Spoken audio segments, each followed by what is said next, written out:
Hi everyone, welcome to my kitchen. Today we are making these delicious and flaky meat pies.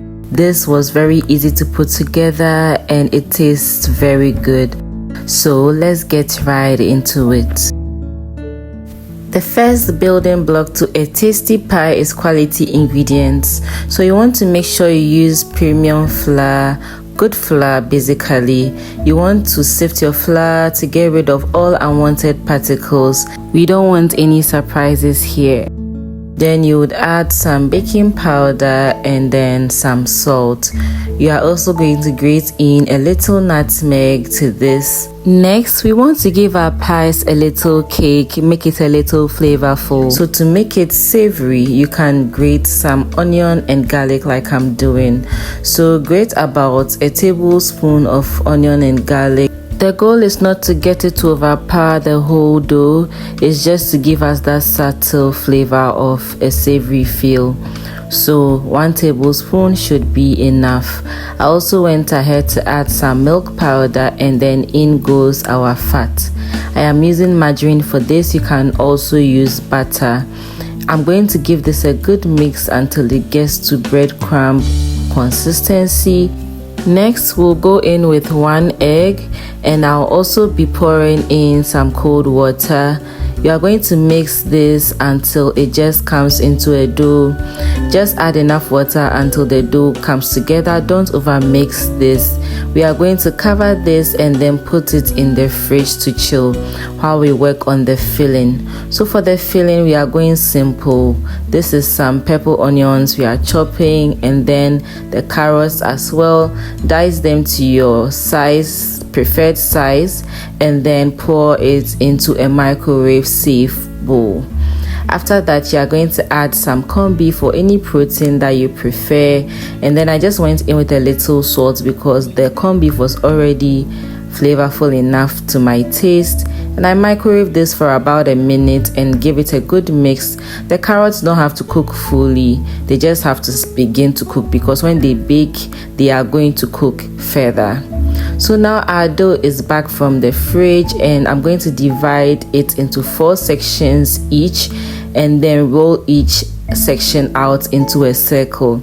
I'm going to repeat this process until all the dough is finished, and when I get excess I'll put it together and then make pies out of them as well.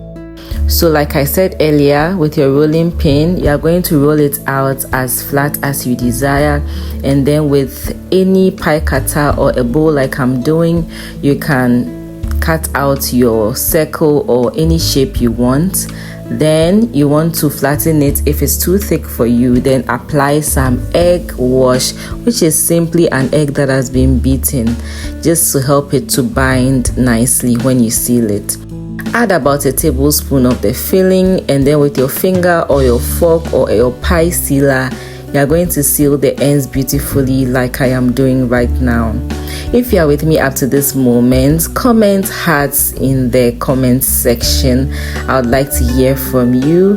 Now I poked some holes into the pie just to make it easy for the pies to vent so that they don't open up when they are baking. Repeat this process until all is done. And then for the pies to bake evenly, you want to give them enough room on the baking sheet. Don't let them all be packed together.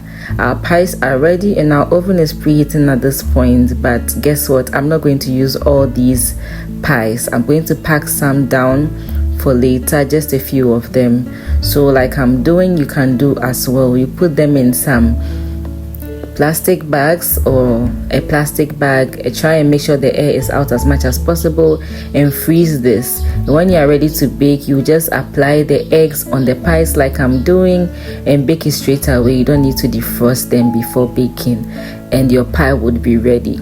So for the ones I'm baking at the moment, they are going into the oven. I'm going to bake this until they are nice and golden brown to my desire, and voila, look at how beautiful they are looking. Let me know if you enjoyed this recipe and you are going to give it a try. All ingredients and their measurements will be in the description box, so don't forget to check that out. Until I post my next video, remember, God loves you, has a great plan for your life, and always enjoy cooking. See you later. Bye.